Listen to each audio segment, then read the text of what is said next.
जमशेदपुर, गांधीनगर, भुवनेश्वर, चंडीगढ़, नवी मुंबई और नया रायपुर। क्या आपको पता है इन सभी शहरों में क्या कॉमन है? ये सभी शहर इंडिया के आजादी के बाद प्लान करके बनाए गए हैं। इन सभी शहरों की अपनी अपनी खासियत है, अपनी अपनी पहचान है। बट इन सभी शहरों में एक ऐसा शहर है जो इन बाकी के शहरों को बीट करता है, और ये शहर है नया रायपुर, जो स्टैंडर्ड सेट कर चुका है कि एक स्मार्ट सिटी फ्यूचर के लिए कैसे होनी चाहिए, जो नेचर के साथ, भारतीयता के साथ और फ्यूचरिस्टिक टेक्नोलॉजी के साथ पूरी तरह से इंटीग्रेटेड हो। अगर आपको ये सब चाहिए तो वेलकम टू नया रायपुर। आज मैं आपको इस वीडियो में बताने वाला हूँ कि नया रायपुर क्यों इंडिया का one of the best plan city है। नया रायपुर शहर के डिटेल में जाने से पहले इस शहर की हिस्ट्री देख लेते हैं कि इसको क्यों बनाया गया, इसको बनाने का पर्पस क्या था। सन 2000 से पहले छत्तीसगढ़ पार्ट हुआ करता था मध्य प्रदेश का। 1 नवंबर 2000 को मध्य प्रदेश का विभाजन होता है और हमारे सामने एक नया राज्य उभर के सामने आता है, छत्तीसगढ़। विभाजन के बाद छत्तीसगढ़ को एक नए कैपिटल सिटी की जरूरत होती है। जो रायपुर शहर था उसको टेम्परेरी कैपिटल सिटी बनाया जाता है और फैसला लिया जाता है कि एक नया सिटी बनाया जाएगा जो छत्तीसगढ़ का परमानेंट कैपिटल सिटी होगा। फाइनली नया रायपुर की लोकेशन चुनी जाती है, रायपुर के साउथ ईस्ट में 17 किलोमीटर दूर। अब इस नए लोकेशन का एडवांटेज ये था कि यहाँ से 2 नेशनल हाईवे का एक्सेस मिलता है। स्टार्टिंग में इसके डेवलपमेंट के लिए कुछ कंसल्टेंट को अपॉइंट किया गया, जैसे architecture consultant comfort designer Hyderabad, architect for capital complex Uttam C Jain of UCG architecture and environmental Mumbai, project management consultant Saladia associate USA. इसके अलावा एक नई डेवलपमेंट अथॉरिटी बनाई गई जिसका नाम दिया गया नया रायपुर डेवलपमेंट अथॉरिटी NRDA, जो नोडल एजेंसी की तरह काम करती इस शहर के डेवलपमेंट के लिए।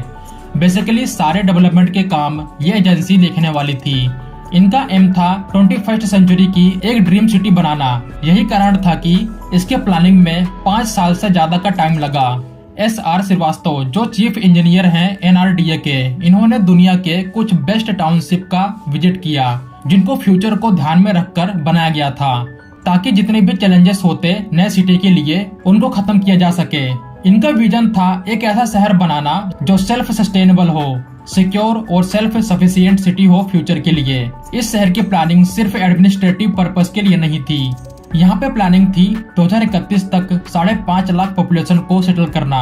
उसी के हिसाब से इंडस्ट्रीज, इंफ्रास्ट्रक्चर, ट्रेड को डेवलप करना था। जितने भी प्रोजेक्ट होते हैं उनका एक ऑब्जेक्टिव होता है। उसी तरह इस शहर के भी कुछ ऑब्जेक्टिव थे, जैसे सर्विस हब बनना इंफॉर्मेशन टेक्नोलॉजी और बायोटेक्नोलॉजी सेक्टर में, फाइनेंशियल सेंटर हब बनना रीजन के लिए, to supplement local economy, cultural service पे ज्यादा फोकस होना, affordable and high quality medication service को लोगों तक पहुंचाना, क्वालिटी एजुकेशन का हब बनना।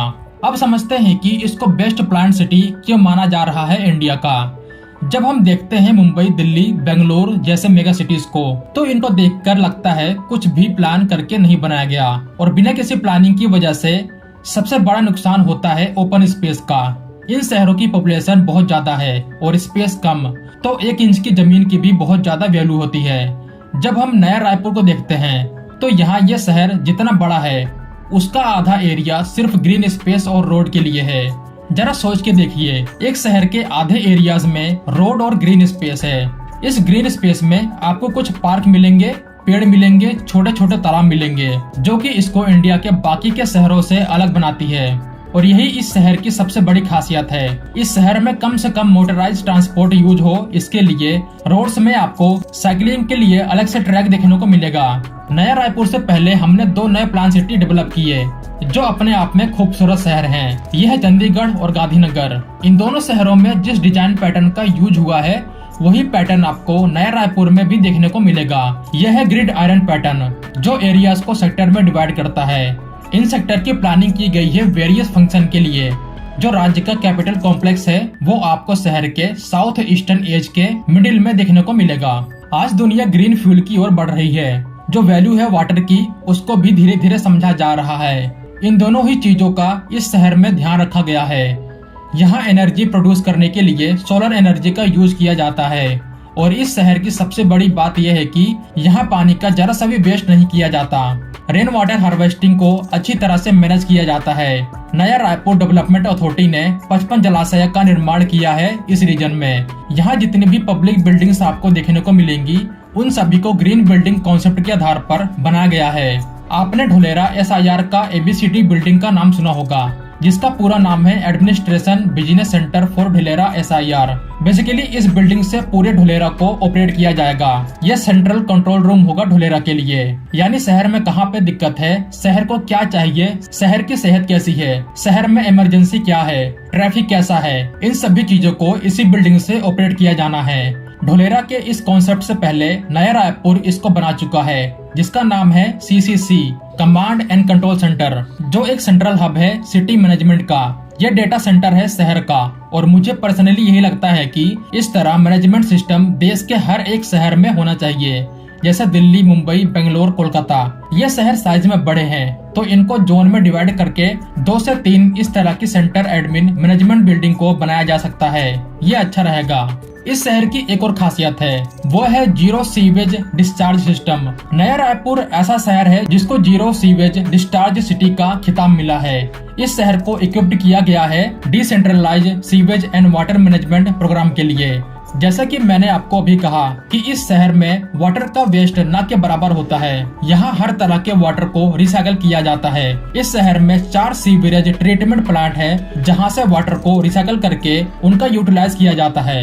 आज के टाइम नया रायपुर में ऐसे बहुत से प्रोजेक्ट हैं जो बन के रेडी हो चुके हैं, जैसे एडमिन एरिया, और ऐसे बहुत से प्रोजेक्ट हैं जो अभी चल रहे हैं। देश में बाकी प्रोजेक्ट के साथ साथ इस शहर को भी कोविड की मार झेलनी पड़ी थी। कई सारे प्रोजेक्ट रोक दिए गए थे, अब उनको फिर से रिज्यूम किया जा रहा है। इस शहर की एक खास बात मुझे अच्छी लगी, वो है शहर की भारतीयता की पहचान। आमतौर पे आज के टाइम जो भी शहर डिजाइन होते हैं उसमें कहीं न कहीं वेस्टर्न डिजाइन पैटर्न का इन्फ्लुएंस ज्यादा रहता है, लेकिन नया रायपुर को देखकर ऐसा नहीं लगता। हाँ, ये बात जरूर है कि इस शहर के डिजाइन में दुनिया के बहुत से शहरों का रेफरेंस लिया गया है, लेकिन जो इसका कोर प्रिंसिपल है डिजाइन का, उसमें आपको वेस्टर्न डिजाइन की झलक नहीं दिखती, और यही चीज मुझे अच्छी लगी। वैसे इस शहर का अपना एयरपोर्ट भी है, जिसका नाम है स्वामी विवेकानंद एयरपोर्ट। यहाँ एक और चीज नोटिस करने वाली है, जो नया रायपुर सिटी है और पुराना रायपुर दोनों के बीच की दूरी सिर्फ 17 किलोमीटर की है। तो मुझे यही लगता है कि फ्यूचर में इन दोनों शहरों को मर्ज किया जाएगा एक शहर में, जैसे ओल्ड दिल्ली और नई दिल्ली, और मेरे ख्याल से ऐसा होना भी चाहिए। इन दोनों शहरों को मर्ज करके और आसपास के डिस्ट्रिक्ट को इसमें जोड़ के इसको एक मेगा सिटी बनाया जा सकता है, जो ग्रोथ इंजन की तरह काम करेगा छत्तीसगढ़ के लिए। अगर आप एक और चीज नोटिस करें तो यहाँ पास में ही महानंदी नदी भी बहती है, जो जाके बंगाल की खाड़ी में मिलती है। यहाँ से एक वाटर कॉरिडोर बनाया जा सकता है। रायपुर के पास नदी के किनारे एक पोर्ट बनाकर इस शहर को मैन्युफैक्चरिंग एक्सपोर्टिंग हब भी बनाया जा सकता है। ये भी एक संभावना है, और मेरे ख्याल से गवर्नमेंट को इसके ऊपर भी ध्यान देना चाहिए।